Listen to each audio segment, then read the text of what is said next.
সকল গোয়েন্দা সংস্থাকে দৃষ্টি আকর্ষণ করে বলতে চাই, আপনারা দেশের কল্যাণার্থে এদেশের জনগণের ম্যান্ডেট বুঝে কাজ করুন।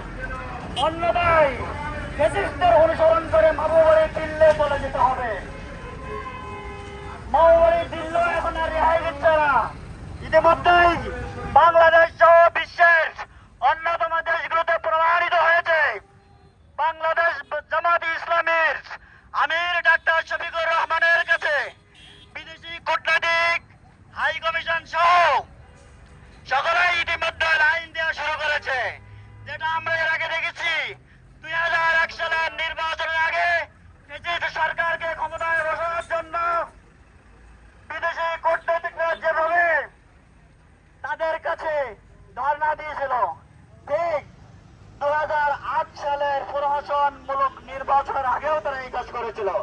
এখন তারা বুঝতে পেরেছে এদেশের জনগণ বিদেশের প্রভুদেরকে আর দেখতে চায় না। এদেশের জনগণ কোন বিদেশি প্রভুদেরকে আর পার চাটতে চায় না। বাংলাদেশের জনগণ এখন স্বয়ং স্বপ্নিত হয়েছে। আল্লাহর উপর ভরসা করে এদেশের জনগণই সিদ্ধান্ত নেবে আগামী সংসদ নির্বাচনে আগে ক্ষমতায় বসাবে।